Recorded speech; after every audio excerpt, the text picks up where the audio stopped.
மனம் மொழி மெய்யாலே தினம் உன்னை துதிக்க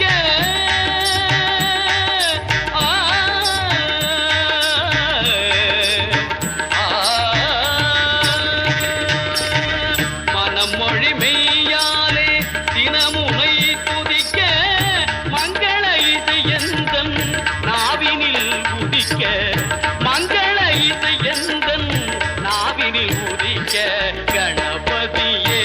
வருவாய்.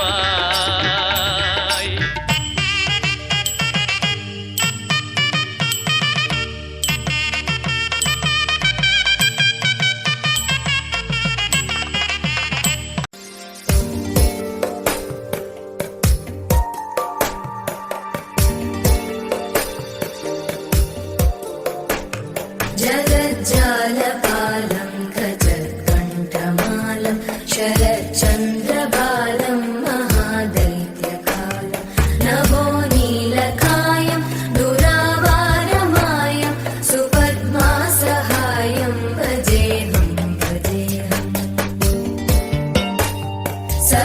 सदाम्बोधिवासं गदत्पुष्पहासं जगत्सन्निवासं शतादित्यभासं गदाचक्रशस्त्रं लसत्पीतवस्त्रं हसच्चारुवक्त्रं भजेऽहं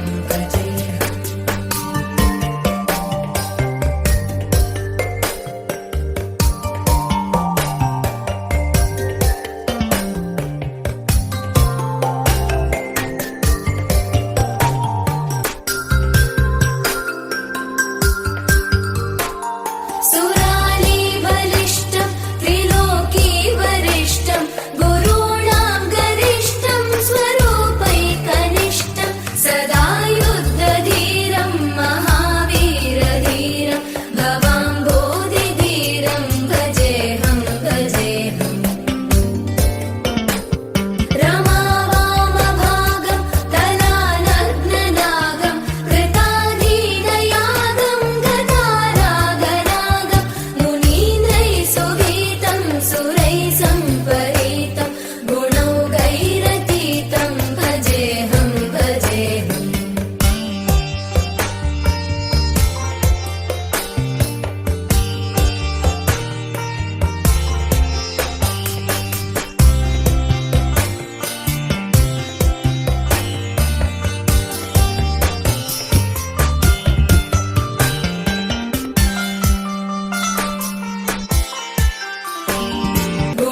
गुणौघैरतीतं भजेऽहं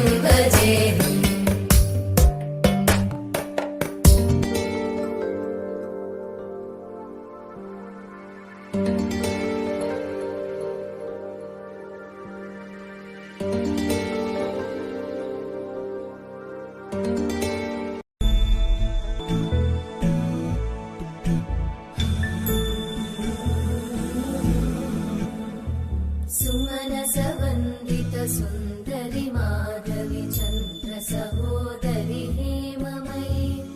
मुनिगणवन्दित मोक्षप्रदायिनि मञ्जुळवासिनि वेदनुते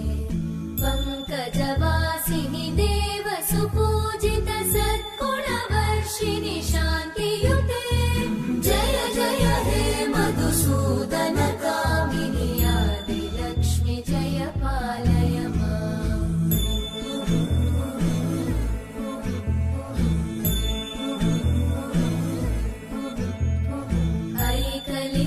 ऐकलिकल्मषनाशिनि कामिनि वैदिकरूपिणि वेदमये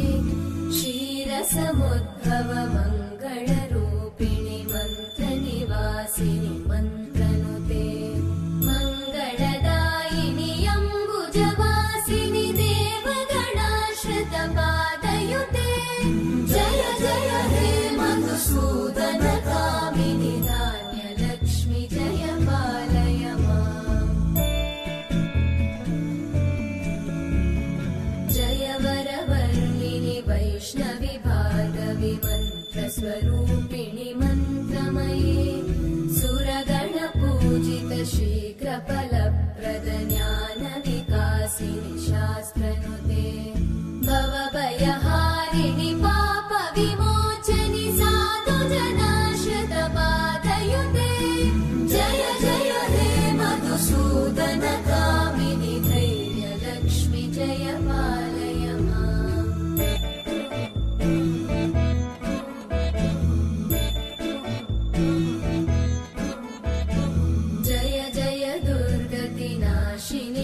कामिनि सर्वफलप्रदशास्त्रमये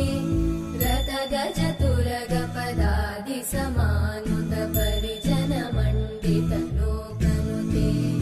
हरिहर ब्रह्म सुपूजित सेवित तापनिवारिणि पादयुते जय जय हे मधुसूदन कामिनि श्रीगजलक्ष्मी पालय माम्। ऐकगवाहिनि मोहिनि चक्रिणि रागविवर्धिनि ज्ञानमये गुणगणवारिधि लोकहितैषिणि सप्तस्वरवरगाननुते सकल सुरासुरदेव मुनीश्वर मानव वन्दित पादयुते जय जय हे मधुसूदन कामिनि